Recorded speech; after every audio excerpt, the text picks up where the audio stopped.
তাই কিনা এইটা নিয়ে সে কাজ করছে এবং এখনই এই বয়সে এখনো ম্যাট্রিক পরীক্ষা দেয়নি, ম্যাট্রিক পরীক্ষা দেবে। তার মা এখানে আছেন। তার এই মেধার খবর পেয়ে আমাদের ভারপ্রাপ্ত চেয়ারম্যান জনাব তারেক রহমান আমরা বিএনপি পরিবারকে জানিয়েছিলেন। আমাদের আতিকুল ইসলাম রুম্মন এবং মকসুদুল মোমিনিন মিথুনকে জানিয়েছিলেন, মানে অতি দ্রুত তাদের কাছে যাওয়া। আমরা ছুটে গিয়েছিলাম, আমাকে নিয়ে গেছিল ওরা, আমরা ছুটে গিয়েছিলাম, ওদের বাসায় গেছি, বাসায় গিয়ে দেখা করে এসেছি।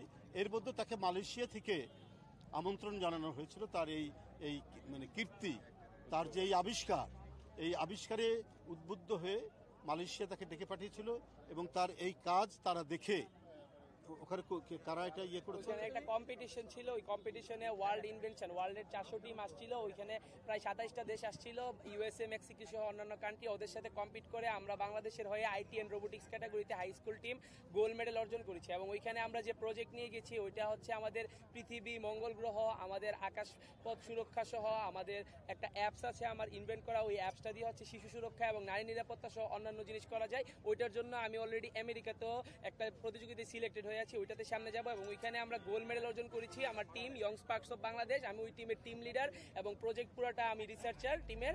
3 বছর যাবত আমরা ওই প্রজেক্টে কাজ করছি এবং ওই প্রজেক্টের মাধ্যমে আমার চিন্তা আমি বাংলাদেশকে বদলে দিতে পারবো এবং বাংলাদেশ ইউএসএ এবং জাপানের মতো কান্ট্রিগুলোর সাথে কম্পিট করতে পারবে। এবং আমার অর্গানাইজেশন অলরেডি বিভিন্ন জেলায় আমরা সামনে কাজ শুরু করছি। বাংলাদেশে আমরা সামনে ল্যাব স্থাপন করার চিন্তা করতেছি, যে ল্যাবে আমাদের মতো হাই টেকনোলজি থাকবে। এবং আমাদের এই যাত্রায় আমরা ইয়ং স্পার্কস অফ বাংলাদেশ যাই এবং আমাদেরকে বাংলাদেশি আইটি প্রতিষ্ঠান ড্রিমস অফ বাংলাদেশ সহযোগিতা করে এবং ওইখানে গিয়ে আমরা গোল্ড মেডেল এবং পাশাপাশি মালয়েশিয়ান ইনভেনশন কমিটি থেকে একটা স্পেশাল অ্যাওয়ার্ড পেয়েছি, যেটি হচ্ছে আমাদেরকে ওইখানে মালয়েশিয়ার ইনভেনশন কমিটি দিয়েছে। এবং ওইটার ছাড়াও আমি মালয়েশিয়াতে বিভিন্ন প্রফেসরের সাথে কাজ করার ওইখানে সুযোগ পেয়েছি। তো এই যাত্রায় আমাকে আমরা বিএনপি পরিবার থেকে তারেক রহমান স্যার সহ স্যাররা আমার বাসায় তাদের পক্ষ থেকে গিয়েছিল এবং আমাকে আমাকে একটি ফিনান্সিয়ালি সাপোর্ট করেছে, যার ফলে আমি ওইখানে আমার প্রজেক্টটা একটু ভালোভাবে উপস্থাপন করতে পেরেছি এবং সামনেও তারা আমার পাশে থাকবে, আমি এই প্রত্যাশা করি। এবং আমার সামনে ইউএস এর ভিসাটা নিয়ে আমি একটু প্যারায় আছি, এই ভিসা সংক্রান্ত ব্যাপারে আমি তাদের থেকে একটা সহযোগিতা পারবো, এই প্রত্যাশা রাখছি। এই নাবিলের গর্বিত মাতা, উনি ছেলেকে নিয়ে এসছে আমাদের সাথে দেখা করার জন্য। এই প্রতিভা আমাদের যে কত জায়গায় ছড়িয়ে আছে, সেই প্রতিভার সন্ধান করে আমাদের ভারপ্রাপ্ত চেয়ারম্যান আমাদেরকে পাঠিয়েছিল এবং পাঠানোর পরেই এরপরে সে মালয়েশিয়া গিয়ে সেই আন্তর্জাতিক সম্মানটা নিয়ে এসছে।